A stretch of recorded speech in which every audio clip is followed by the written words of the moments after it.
قرارداد لاہور جسے بعد ازاں قرارداد پاکستان کا درجہ دیا گیا، اسے 81 سال کا عرصہ بیت چلا ہے، مگر اس حوالے سے ہنوز بہت سے گوشے ابھی عام نہیں ہوئے۔ ایک تاثر یہ بھی ہے کہ یہ قرارداد مطالبہ پاکستان کی جانب پہلا قدم تھی، جبکہ حقیقت یہ ہے کہ قائد اعظم اس منصوبے کو، جو اس سے پہلے چودھری رحمت علی دے چکے تھے، ناقابل عمل سمجھتے تھے۔ لیکن کانگریس سے سودے بازی کے لیے انہوں نے اس ناقابل عمل منصوبے کو اپنا لیا، جسے بعد ازاں انہیں بادل نخواستہ قبول کرنا پڑا۔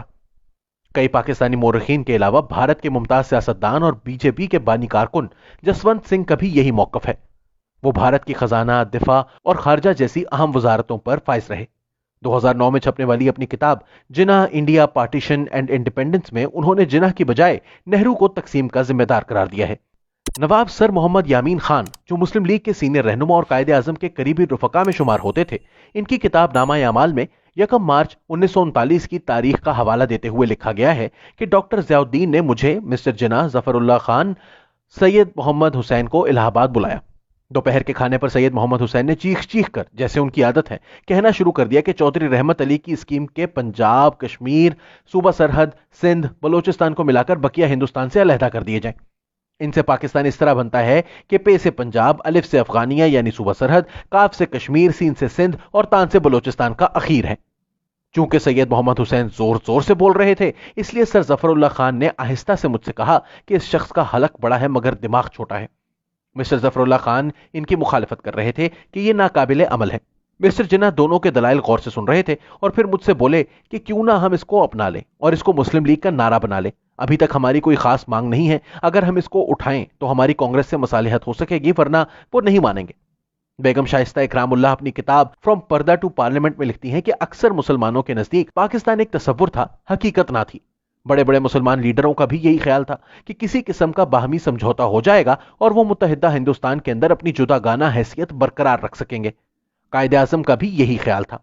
مجھے یاد ہے کہ جب پہلی بار اکتوبر 1941 میں ان سے ملی تو انہوں نے کہا کہ کینیڈا کا آئین ہمارے لیے مسائل کا بہترین حل ہے۔ قرارداد پاکستان کے 7 سال بعد تک ایک طرف برطانوی حکومت اور دوسری طرف کانگریس سے وہ باہمی سمجھوتے کی بات کرتے رہے، اور اس دوران میں ایک سے زائد بار تقریباً سمجھوتا ہو ہی گیا تھا۔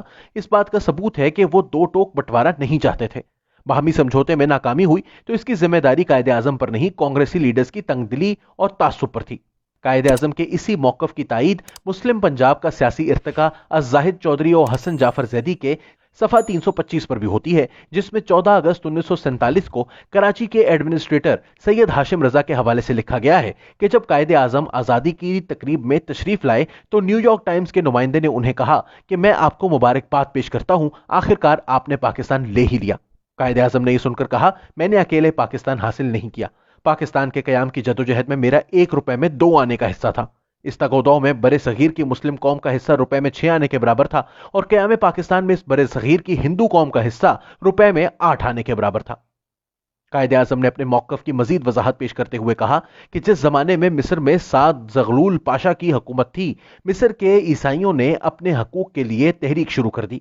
ان کا آبادی میں تناسب 13% تھا، لیکن وہ 20% کے تناسب سے حقوق مانگتے تھے۔ یہ قضیہ روز بروز سنگین ہو رہا تھا۔ سعد زغلول پاشا نے اپنی پارٹی کا اجلاس بلایا اور اس تصفیے کے حل کا اختیار حاصل کیا۔ انہوں نے عیسائیوں کو کہا کہ ہم آپ کو 20 کی بجائے 25% تناسب کے حقوق دیتے ہیں۔ عیسائی خوش ہو گئے۔ عیسائی 25% حاصل کر کے بھی 75% مسلمانوں کا کچھ نہیں بگاڑ سکتے تھے۔ قائد اعظم نے فرمایا، بینہ یہی مسئلہ برے صغیر کا بھی تھا۔ مسلمان بلحاظ تناسب ہندو قوم سے کہیں زیادہ اقلیت میں تھے۔ اگر ہندو قیادت بھی سعد زغلول پاشا جیسی فراخ دلی کا ثبوت پیش کرتی تو برے صغیر کے مسلمانوں کو الگ وطن حاصل کر کے اپنے آپ کو محفوظ رکھنے کی ضرورت کیوں پیش آتی؟ قرارداد لاہور پر ایک اعتراض یہ بھی کیا جاتا ہے کہ اس کے الفاظ مبہم تھے اور اس میں شمال مغربی اور شمال مشرقی مسلم اکثریتی علاقوں کے نام نہیں لکھے گئے تھے، بلکہ یہ لکھا گیا تھا کہ ضروری علاقائی رد و بدل کے بعد جن خطوں میں عددی اکثریت ہے ان کو باہم ملا کر خود مختار ریاستیں بنا دی جائیں۔ چنانچہ بعض مورخین یہ اعتراض کرتے ہیں کہ اگر اس قرارداد میں علاقائی رد و بدل کا ذکر نہ ہوتا تو 1947 میں پنجاب اور بنگال کی تقسیم نہ ہوتی، لاکھوں بے گناہ لوگوں کا قتل عام نہ ہوتا اور کروڑوں لوگوں کو جبری انخلا نہ کرنا پڑتا۔ عاشق بٹالوی اپنی کتاب ہماری قومی جدوجہد میں لکھتے ہیں، میں نے قرارداد لاہور میں ترمیم پیش کرتے ہوئے کہا تھا کہ اگر آپ پنجاب اور بنگال کو مجوزہ مملکتوں میں شامل کرنا چاہتے ہیں تو جہاں آپ نے ہندوستان کے شمال مغربی اور مشرقی منطقوں کا ذکر کیا ہے وہیں صاف لفظوں میں ان صوبوں کے نام لیجئے تاکہ ہمارے غاصب اور مخالف دونوں ہمارے مطالبے کی حقیقت ابھی سمجھ جائیں، ورنہ علاقائی رد و بدل کے بعد پنجاب اور بنگال کا نصف حصہ کٹ جائے گا۔ میری ترمیم کا جواب نواب زادہ لیاقت علی خان نے یہ دیا کہ ہم علاقائی رد و بدل کے تحت دہلی اور علی گڑھ جو ہماری تہذیب کے مرکز ہیں مجوزہ مملکت میں شامل کرنا چاہتے ہیں، اس لیے آپ مطمئن رہیے، علاقائی رد و بدل کا یہ مطلب نہیں کہ پنجاب کا کوئی حصہ ہاتھ سے دینا پڑے گا۔ 3 جون 1947 کو جب لارڈ ماؤنٹ بیٹن نے منتقلی اقتدار کا فارمولہ دیا تو قائد اعظم نے اسے تسلیم کرنے سے انکار کر دیا تھا۔ ایلن کیمبل جانسن جو کہ لارڈ ماؤنٹ بیٹن کے پریس اتاشی تھے، وہ اپنی یادداشتوں کی کتاب مشن ود ماؤنٹ بیٹن میں لکھتے ہیں کہ قائد اعظم نے ماؤنٹ بیٹن کے دباؤ کو خاطر میں نہ لاتے ہوئے 3 جون کے پلان کو مسترد کر دیا اور کہا کہ وہ اپنی پارٹی کی منظوری کے بغیر کوئی یقین دہانی نہیں کروا سکتے، جس پر لارڈ ماؤنٹ بیٹن نے دھمکی دی کہ نہرو، کرپلانی اور پٹیل صاف صاف کہہ چکے ہیں کہ اگر قائد اعظم نے اسے منظور نہیں کیا تو وہ بھی اسے رد کر دیں گے، جس پر قائد اعظم نے کہا کہ وہ پوری مسلم لیگ کی کونسل کی منظوری کے بغیر اپنے طور پر فیصلے کا اختیار نہیں رکھتے، جس پر ماؤنٹ بیٹن نے کہا کہ آپ کا رویہ یہی رہا تو انتشار پھیل جائے گا اور آپ ہمیشہ ہمیشہ کے لیے پاکستان سے ہاتھ دھو لیں گے۔